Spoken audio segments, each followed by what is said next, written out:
Eh, Selamat pagi, Assalamualaikum warahmatullahi wabarakatuh.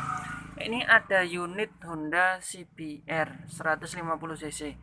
Nah, ini masalahnya adalah kemarin nih, tonjokan kampretnya ini atau otomatis kampretnya ini bermasalah, sehingga menyebabkan rantai kampretnya lompat. Lompat. Nah, akibat dari lompat tersebut mengakibatkan tabrakan antara klep dengan piston. Nah, sekarang eh, ini masalahnya kemarin sudah saya ganti, saya dicoba diganti. Ternyata setelah dikompresi, kompresinya nggak ada. Secara otomatis kemungkinan besar yang terjadi adalah klepnya bengkong. Kenapa kok bisa bengkong? Karena langkahnya lompat. Yang semula seharusnya pada waktu langkah hisap piston berjalan menuju ke titik mati bawah dan katup innya terbuka. Kemudian pada waktu terjadi langkah kompresi piston berjalan menuju titik mati atas. Kemudian kedua katupnya terbuka. Maksudnya kedua katup adalah katup in dan katup X yang seharusnya tertutup, tertutup.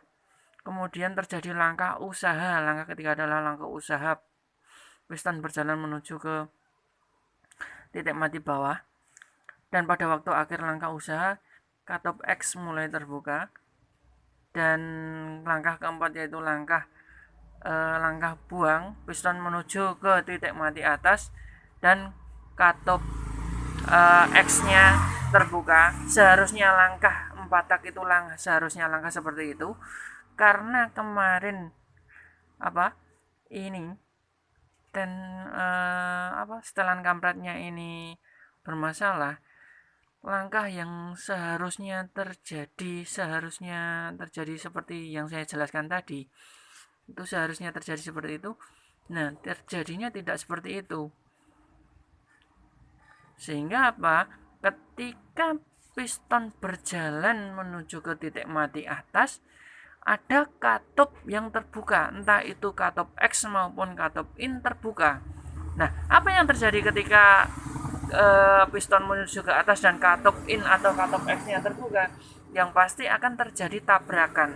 Tabrakan antara apa? Tabrakan antara katup dengan piston. Nah, tabrakan ini mengakibatkan piston bisa saja. Pertama, kemungkinan yang sering terjadi adalah katupnya bengkok. Nah, kedua, pistonnya bolong. Nah, kemungkinan yang terjadi bisa seperti itu. Itu kemungkinan yang paling ringan. Bisa saja kemungkinan yang paling berat itu katupnya bisa sampai patah. Nah, oke. Ini kemarin sudah saya coba diganti tensionernya, sudah saya topkan lagi. Tetapi karena kemungkinan katupnya sudah bengkok, kompresinya sudah tidak ada. Oke, tanda-tanda kompresi tidak ada. Ini, ya saya starter. Ya, sebentar.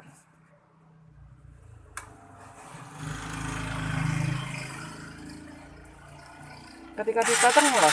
Nah, oke.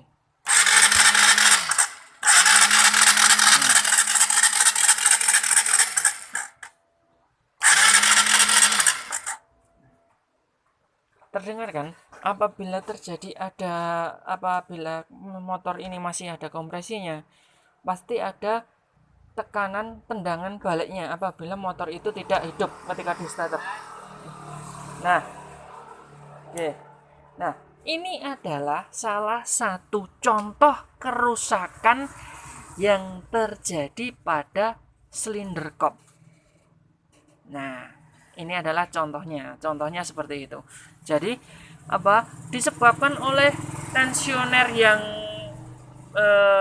yang tidak bekerja dengan semestinya, sehingga mengakibatkan rantai kampretnya lompat, sehingga tidak terjadi langkah-langkah siklus 4 tak tidak terjadi dengan yang semestinya. Maksudnya tidak semestinya adalah yang saya jelaskan tadi, langkah hisap, kompresi, usaha dan buang yang seharusnya yang sudah saya jelaskan tadi, nah itu tidak tercapai, sehingga sehingga terjadi kerusakannya di mana? Kerusakannya di piston atau di katup. Nah, ini adalah contoh kerusakan yang terjadi pada silinder kop. Oke. Masih ada kerusakan yang lain, masih banyak sekali. Bisa saja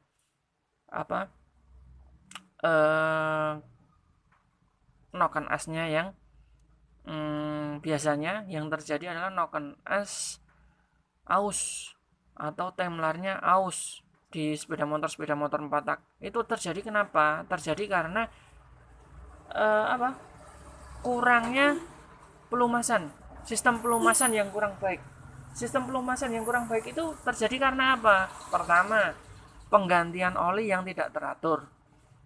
Nah, kemudian apalagi terjadi kebocoran pada sil-sil sehingga olinya berkurang. Secara otomatis kalau oli berkurang, secara otomatis pelumasannya juga tidak bisa maksimal.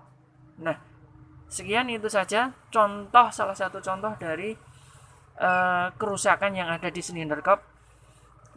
Nanti kalau kita sudah masuk di bengkel, kita akan coba praktek, kita bongkar semua yang komponen-komponen yang ada di silinder kop, dan kita akan identifikasi satu persatu bagaimana cara kerjanya, bagaimana kerusakannya, dan bagaimana cara mengatasinya. Oke, sekian dulu. Assalamualaikum warahmatullahi wabarakatuh.